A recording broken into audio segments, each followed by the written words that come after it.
55-year history of the CCP was written with blood and lies. In order to maintain absolute domination, the CCP, which is possessed by an evil specter, has created terror by ceaselessly killing. During its more than 50-year rule, the CCP has persecuted more than half the people in China.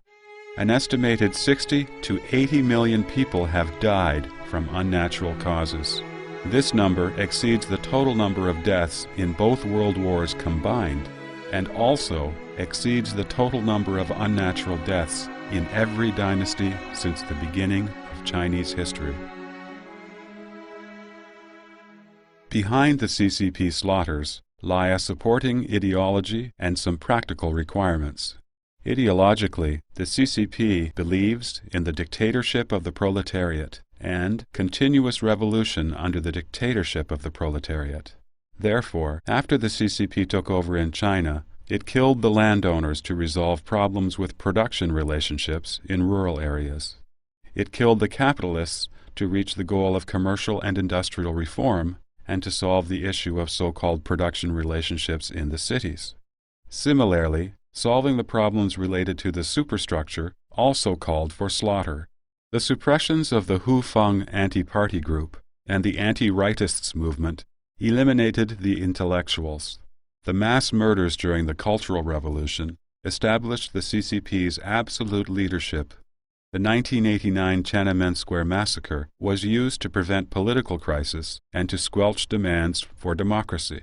The persecution of Falun Gong is meant to resolve the problem of having people with traditional beliefs and who practice Qigong. These actions were all necessary for the CCP to strengthen its power and maintain its rule in the face of continual financial crisis, political crisis, and crisis of belief. Except for the Falun Gong issue, almost all the foregoing political movements were utilized to revive the evil specter of the CCP and incite its desire for revolution.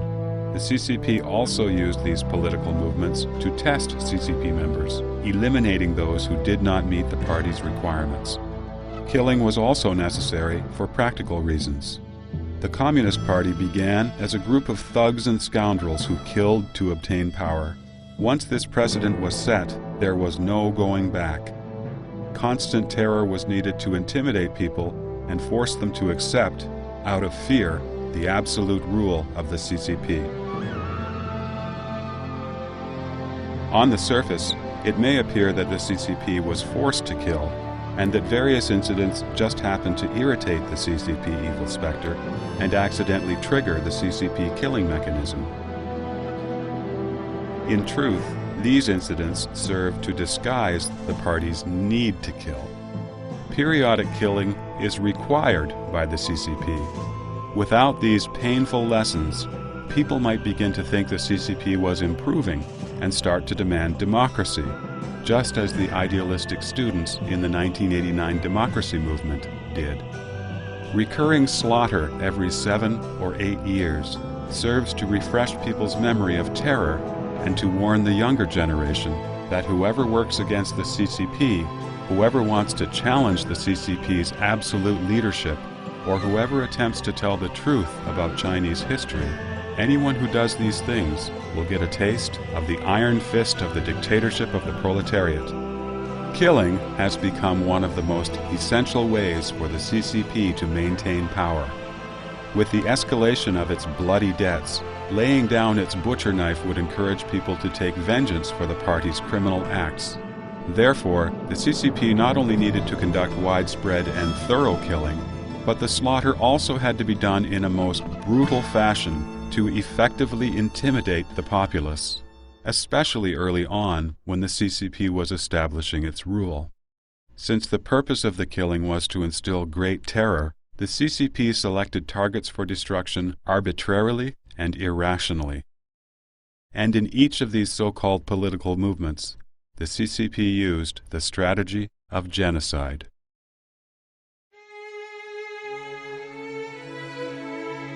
And the slaughter still continues today. The stories behind the slaughter are both extremely tragic and rarely seen. As a result, In addition to the destruction of countless individuals and families, the CCP has destroyed the soul of the Chinese people. A great many people have become conditioned to react to the CCP's threats by entirely surrendering their reason and their principles.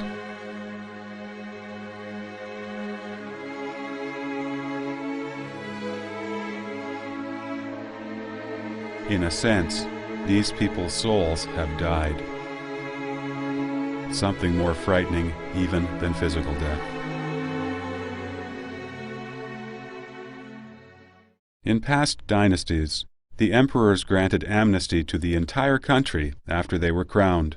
On the other hand, before Mao Zedong established the PRC, he wrote the following: "We definitely do not apply a policy of benevolence toward reactionaries and the reactionary activities of the reactionary classes."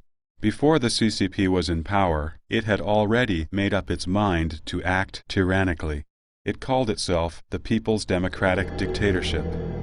In March 1950, the CCP announced orders to strictly suppress reactionary elements. It must be pointed out that the CCP did not suppress reactionary behaviors, just the people that they labeled as reactionaries. If one had simply enlisted in the KMT army, even without doing the slightest thing political after the CCP gained power, this person would still be killed because of his so-called reactionary history. In February 1951, the Central CCP said that except for Zhejiang Province and Southern Anhui Province, other areas which are not killing enough should continue to arrest and kill a large number and should not stop too soon. Mao even recommended the following: in rural areas, there should be more than 1 in every 1,000 of the total population killed. In the cities, it should be less than 1 for every 1,000. The population of China at that time was approximately 600 million people. So this supreme order from Mao would have caused at least 600,000 deaths. Perhaps on a whim, Mao decided these 600,000 lives should be enough to lay the foundation for creating fear among the people, and thus ordered it to happen. Whether those killed deserved to die was not the CCP's concern. The People's Republic of China Regulations for Punishing the Reactionaries announced in 1951 that even those who spread rumors can be immediately executed. While the suppression of reactionaries was being hotly implemented, land reform was also taking place on a large scale. On the surface, land reform appeared to advocate an ideal all would have land to farm, but in fact it was really just an excuse to kill. Tao Chu, who ranked third in the CCP afterwards, had a slogan for land reform: "Every village bleeds, every household fights." He meant that in every village the landowners must die. Land reform could have been achieved without killing. It could have been done in the same way as the Taiwanese government, by purchasing the property from the landowners. However, the CCP only knew how to rob. Fearing it might suffer revenge after robbing, the CCP naturally needed to kill the victims. The most common way to kill was struggle meeting. The CCP fabricated crimes and charged the landowners or rich farmers. The public was asked how they should be punished. Some CCP members or activists were already planted in the crowd, and they would shout, "We should kill them!" So the landowners and rich peasants were executed on the spot. By the end of 1952, the number of so-called reactionary elements who had been executed was about 2.4 million, according to official CCP publications. The actual death toll of former KMT government officials was over 5 million. During the CCP's land reform, the death toll was about 10 million. During the suppression of the reactionaries and the land reform, the CCP killed all the management personnel from the previous system and realized complete control of rural areas by installing a party branch in every village. A huge amount of wealth was obtained by stealing and robbing during the two campaigns. The third result was that the civilians were all terrorized. The suppression of reactionaries and the land reform mainly targeted the countryside, while the subsequent 3 anti and 5 anti campaign could be regarded as the corresponding genocide in the cities. In the 3 anti-movement, a batch of the CCP's corrupt cadres was executed, while the 5 anti-campaign was essentially murdering the capitalists for their money. The capitalists were required to pay taxes that the CCP accused them of having evaded in the late 19th and early 20th centuries. They could not possibly afford to pay these so-called taxes. They had no other choice but jumped from tall buildings, leaving a corpse so that the CCP could see proof of their death. Chen Yi, the mayor of Shanghai at that time, was briefed every night while lounging on his sofa with a cup of tea in hand. He would ask, how many paratroopers were there today? Meaning, how many businessmen jumped out of high buildings to commit suicide today? None of the capitalists could escape the 5 anti-campaign. It was said that at that time, people didn't dare to walk next to tall buildings in Shanghai in fear of being crushed by people jumping from above. Since the CCP took power, the highest and most miserable death toll was recorded during China's Great Famine from 1959 to 1961. At least 30 million people starved to death. The Great Famine was falsely labeled by the CCP as a 3-year natural disaster. In fact, those 3 years had favorable weather conditions and didn't have any huge natural disasters. The disaster was caused entirely by man. The Great Leap Forward campaign required everyone in China to become involved in steelmaking, forcing farmers to leave their crops to rot in the fields. Officials in every region escalated their reports of production yields. Rice yields of over 3,000 tons per acre were boasted. Consequently, the grain rations, seeds, and staple foods of the peasants were all confiscated as a form of taxation according to these exaggerated yields. He Yiran, first secretary of the party committee of Liuzhou Prefecture, said that the Liuzhou area must strive to get first place in the competition for highest yield, no matter how many local people would die as a result. In some areas, the government even issued orders forbidding cooking to thereby prevent the peasants from eating their crops. Many peasants did not even dare to cook the food they found growing in the wild, and died of starvation. In the book Historical Records of the People's Republic of China, published in 1994, it states, the number of unnatural deaths and reduced births from 1959 to 1961 is estimated at about 40 million. This is likely to be the world's greatest famine in this century. In this report, unnatural deaths and reduced birth population actually represents the number of people starved to death. Historically, in times of famine, the government would provide rice porridge. They would distribute the crops and allow victims to flee from famine-stricken areas. The CCP, however, regarded fleeing from the famine as a disgrace to the party's prestige and ordered militiamen to block roadways to prevent the victims from escaping the famine. When the peasants were so hungry as to snatch grain from grain depots, the CCP ordered shooting at the crowd and labeled those killed as counter-revolutionary elements. A great number of peasants were starved to death in many provinces, including Gansu, Shandong, Henan, Anhui, and Guangxi. The hungry peasants were forced to take part in irrigation work and steel making. Many dropped to the ground while working and never got up again. At the end, those who survived had no strength to bury the dead. Many villages died out completely.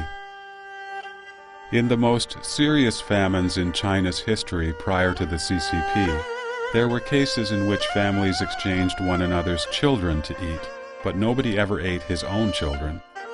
Under the CCP reign, however, people were driven to eat those who died, cannibalize those who fled from other regions, and even kill and eat their own children. The writer Sha Qing depicted this scene in a book, An Obscure Land of Bayou. In a peasant's family, a father was left with only his son and daughter during the Great Famine. One day, the daughter was driven out of the house by her father. When she came back, she could not find her younger brother, but saw white oil floating in the cauldron and a pile of bones next to the stove. Several days later, the father added more water to the pot and called his daughter to come closer. The girl was frightened and pleaded with her father from outside the door. "Daddy, please don't eat me. I can collect firewood and cook food for you. If you eat me, nobody else will do this for you." The final extent and number of tragedies like this is unknown. But we do know that the CCP cadres at different levels, the ones directly responsible for these tragedies, had resisted telling the truth in the face of tens of millions starving to death. As a result, they passed the CCP's test. After the Great Famine, the responsible provincial officials merely participated in the formality of self-criticism. Li Jinchuan, the CCP secretary for Sichuan province, where millions of people died from starvation, was promoted. Yet the CCP misrepresented these people as being worthy of noble honor, claiming that the CCP was leading people to bravely fight the natural disasters and continued to tout itself as great, glorious, and correct. Everything the CCP does serves only one purpose: gaining and maintaining power. Killing is a very important way for the CCP to maintain its power. The more people killed and the crueler the killings, the greater the ability to terrify. In his book, The Enemy Within, Father Raymond J. de Jager relates the killing stories he witnessed in North China during the Sino-Japanese War. One day, the CCP required everyone to go to the square in the village. Teachers led the children to the square from school to watch the killing of 13 patriotic young men. After announcing the fabricated charges against the victims, the CCP ordered the horrified teacher to lead the children to sing patriotic songs while gesturing the executioner to begin. The executioner was a fierce, robust young communist soldier with strong arms. The soldier went behind the first victim, quickly raised a big sharp knife, and struck downwards, and the first head fell to the ground. Blood sprayed out like a fountain as the head rolled on the ground. The children's hysterical singing turned into chaotic screaming and crying. The teacher kept the beat, trying to keep the songs going. The executioner chopped 13 times, and 13 heads fell to the ground. After that, many communist soldiers came over, cut open the victims' chests, and took out their hearts for a feast. All the brutality was done in front of the children. The children went all pale due to the terror, and some started throwing up. The teachers scolded them and lined the children up to return to school. After that, Father de Jager often saw children being forced to watch killings. The children became used to the bloody scenes and numb to the killing. Some even started to enjoy the excitement. When the CCP felt that simple killing was not horrifying and exciting enough, they invented all kinds of cruel tortures. For example, forcing someone to swallow a large amount of salt without letting him drink any water. The victim would suffer until he died of thirst. Or stripping someone naked and forcing him to roll on broken glass. Or cutting a hole in the frozen river in the winter and throwing the victim into the hole. The victim would either freeze to death or drown. Father de Jager's book also told stories like the following one. A CCP member in Shanxi province invented a terrible torture. One day when he was wandering in the city, he stopped in front of a restaurant and stared at a big boiling vat. Later, he purchased several giant vats and immediately arrested some people who were against the Communist Party. During the hasty trial, the vats were filled with water and heated to boiling. The 3 victims were stripped naked and thrown into the vats to boil to death after the trial. At Pingshan, I witnessed a father being skinned alive. The CCP members forced the son to watch and participate in the inhumane torture, to see his father die in excruciating pain and to listen to his father's screams. The CCP members poured vinegar and acid onto the father's body. They started from the back, then up to the shoulders, and soon the skin from his whole body was peeled off, leaving only the skin on the head intact. His father died minutes later. If one were to suggest that these extremely cruel ways of killing appeared only in individual areas in wartime, then such violence became even worse after the CCP took power. During the Red Terror in 1966, all the 5 black classes, the landlords, rich farmers, reactionaries, bad elements, and rightists, were eradicated according to a policy of genocide across many areas. A typical example was Daxing County near Beijing, where from August 27 to September 1st of 1966, a total of 325 people were killed. The oldest killed was 80 years old, and the youngest only 38 days. 22 entire households were killed with no one left. Yu Luowen recorded a narrative in his investigation of the Daxing massacre. Beating a person to death was a common scene. On Shatan Street, a group of male Red Guards tortured an old woman with metal chains and leather belts, and then a female Red Guard jumped on her body and stomped on her stomach. The old woman died on the scene. There were many different ways of killing, including beating with batons, cutting with sickles, and strangling with ropes. The way to kill babies was the most brutal. The killer stepped on one leg and then pulled on the other leg, tearing the baby in half. Besides beating people to death, the beginning of the Cultural Revolution also triggered a wave of suicides. Many famous intellectuals ended their own lives at an early stage of the Cultural Revolution. The figures announced by the CCP for the Cultural Revolution were over 4.2 million people detained, over 1.7 million people died of unnatural causes. Over 135,000 people were labeled as counter-revolutionaries and executed. Over 237,000 people were killed, and over 7 million were disabled in armed attacks, and 71,200 families were destroyed. Statistics compiled from county annals show that 7.75 million people died of unnatural causes during the Cultural Revolution. The Cultural Revolution was the most frenzied leftist period in China. Killing became a competitive way to exhibit one's revolutionary standing, so the slaughter of class enemies was extremely cruel and brutal. The CCP mobilized mass campaigns inside and outside the party, starting to kill in the areas of literature, art, theater, history, and education. The CCP targeted the first attacks on several people. Later, the killing escalated from among all inside the party and army to all the people around the country. Armed fighting eliminated physical bodies. Cultural attacks killed people's spirit. It was an extremely chaotic and violent period.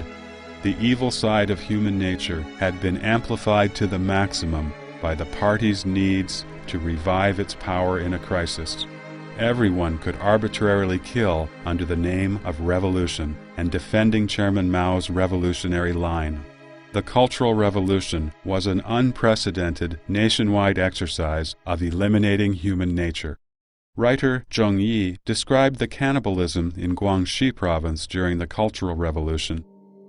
The beginning stage. The terror was covert and gloomy. At midnight, the killers tiptoed to find their victim and cut him open to remove his heart and liver. They ate the organs in silence. The peak stage.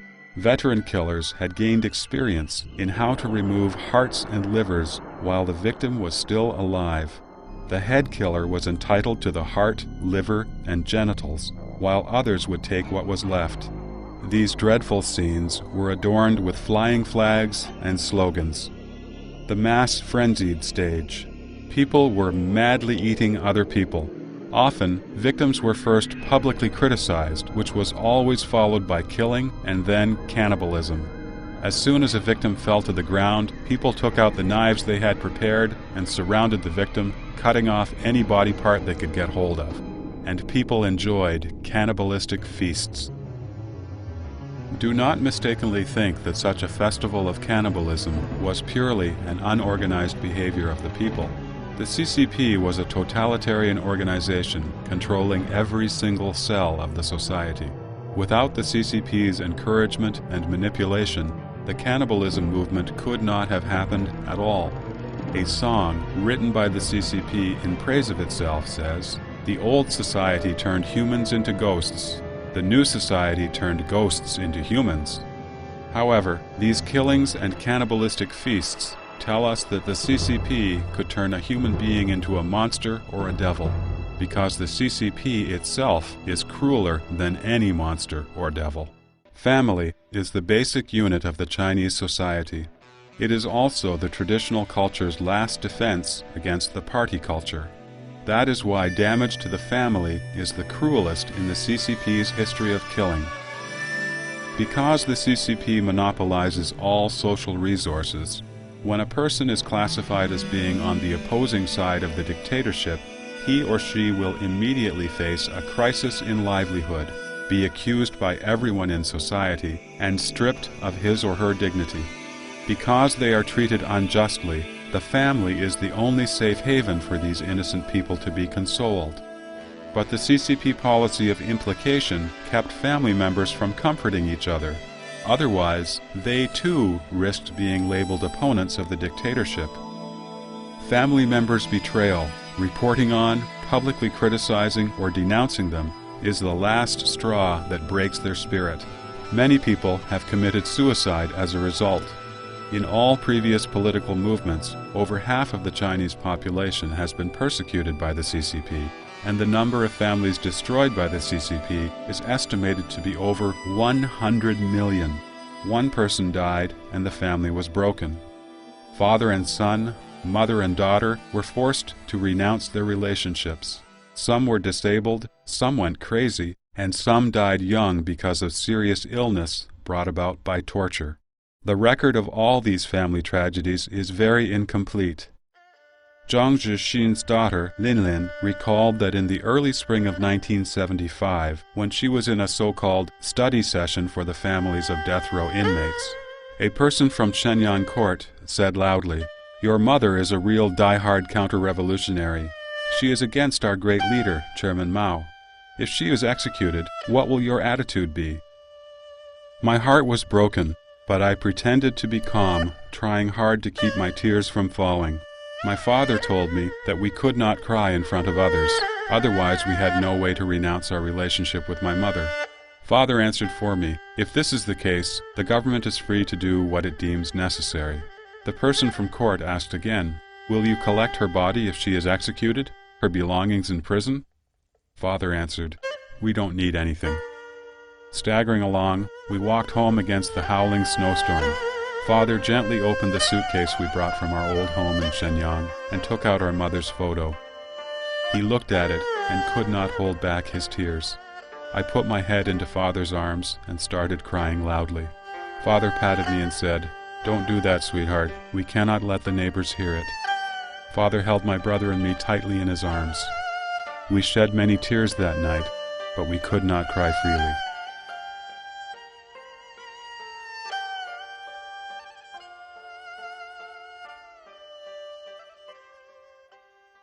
The CCP, possessed by an evil specter, always uses terror as a means to maintain its rule. In different times, the terror displays in different forms. Therefore, killing is one of the methods the CCP uses to govern its terror-based regime. When people lack a strong sense of fear, the CCP could kill more to increase their sense of terror. When people are already fearful, killing a few could maintain the sense of terror. When people can't help but fear the CCP, then even just announcing the intention to kill would be enough for the CCP to maintain terror without actually having to kill. After having experienced countless political and killing movements, people have formed a conditioned reflex response to the CCP terror. Therefore, there is no need for the CCP to even mention killing. However, the CCP would adjust the intensity of its killing once people's sense of terror changes.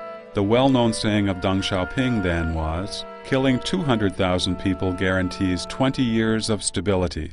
But the stability it talks about is that of the CCP rule, not for the Chinese people. As the people in China step into the era of computers and space travel, and can talk privately about human rights, freedom, and democracy, Many people think that the gruesome and disgusting atrocities are all in the past. The CCP has donned civilian clothing and is ready to connect with the world. However, the CCP lifted its knives once more when facing Falun Gong practitioners in 1999. As of the end of 2002, according to an internal source in mainland China, more than 7,000 Falun Gong practitioners have been tortured to death in detention centers, forced labor camps, prisons, or mental hospitals across China, averaging 7 deaths per day. The over 100 cruel methods of torture exerted on Falun Gong practitioners concentrate all the aspects of devilry accumulated by the CCP. As China moves toward development, Chinese people have begun to live a good life. Nevertheless, the CCP wants to eliminate these common citizens. This kind of regression under the superficial face of progress and a persecution hidden behind a wall of lies that show the CCP nature of killing, even when not spilling blood, exposes its extreme devilry. During its long process of killing, the CCP has used various different ways to kill people depending on the period of time. The most often used ways include, number 1, creating propaganda before killing, fabricating lies as the excuse for killing, and inciting hatred for those about to be killed. Number 2, killing people not only through the machine of its dictatorship, but also by actively mobilizing people to kill each other. 3, destroying one's spirit before killing his physical body. Policies such as leniency to those who confess and severe punishment to those who resist force people to give up their own thoughts and beliefs. 4. Using both carrot and stick.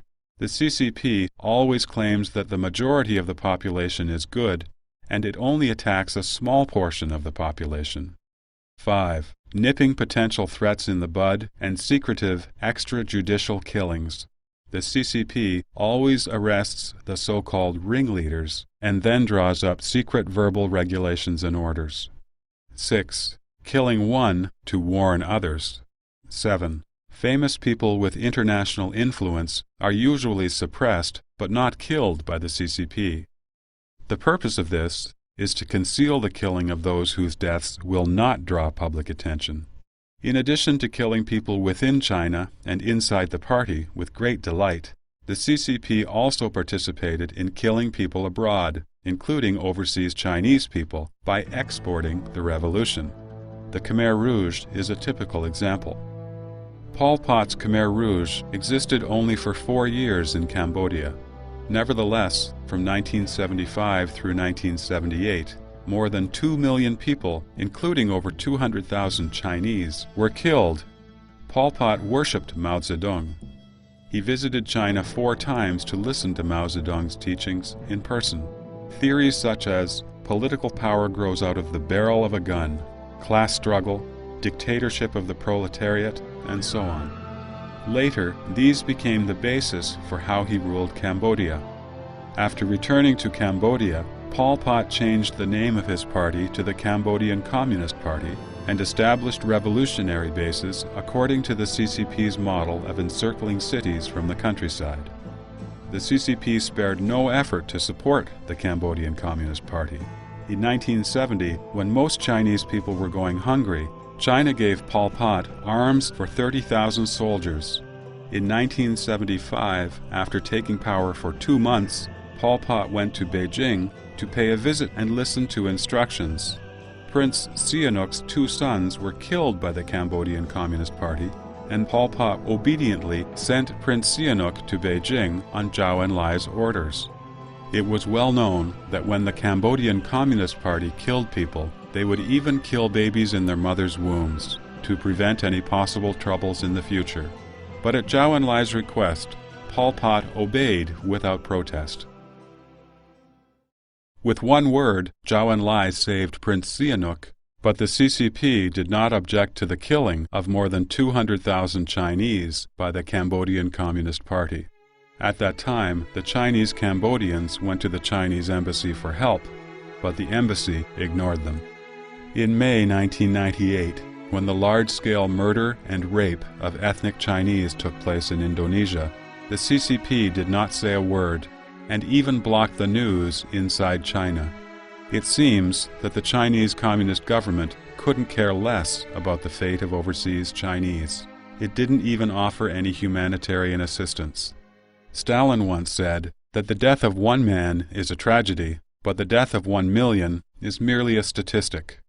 Due to the CCP's information blockade, we have no way of knowing exactly how many people have died from the various movements of persecution that occurred during its rule. In addition, the CCP also killed ethnic minorities in Xinjiang, Tibet, Inner Mongolia, Yunnan, and other places.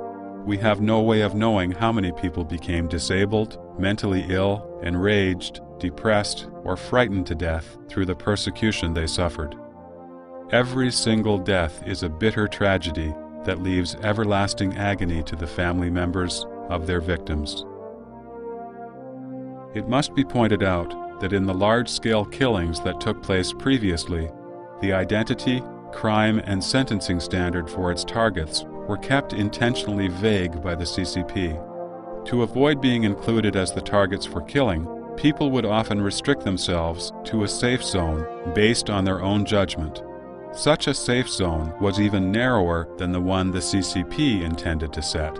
As a result, the movements were oftentimes enlarged beyond their intended scale because people at different levels voluntarily imposed restrictions on themselves to ensure their own safety. Such society-wide, voluntary intensification of terror stems from the CCP's random killings. The mindset of fearing to tell the truth, to even fall below the bottom line of morality, and to be eager to please the CCP by following their evil direction, all of this has led Chinese people pay a very great price. Nowadays, the CCP tends to kill far fewer than in the past, when millions or tens of millions would be murdered. There are two important reasons for this. On the one hand, the party has warped the minds of the Chinese people with its party culture so that now they are more submissive and cynical. On the other hand, because of excessive corruption and embezzlement by CCP officials, the Chinese economy has become a transfusion type of economy and depends substantially on foreign capital to sustain economic growth and social stability. The CCP vividly remembers the economic sanctions that followed the Tiananmen Square massacre and knows that open killing would result in a withdrawal of foreign capital that would endanger its totalitarian regime. Nevertheless, the CCP has never given up slaughtering behind the scenes. In its long history of killing, the CCP has metamorphosed into a depraved serial killer. In the meantime, it has been alienating Chinese people's souls. As a result, people learn to ignore others' lives and agonies, and have become accustomed and numb to all kinds of inhuman atrocities, treating the lucky escape of atrocities to be the most rejoicing thing. In this way, by depending on brutal persecution, the CCP has been able to maintain its rule. Today, the compounded bloody debts of the CCP have made a benevolent solution impossible. It can only rely on intense pressure and totalitarian rule to maintain its existence until its final moment. The CCP's bloodthirsty nature has never changed. It will be even less likely to change in the future.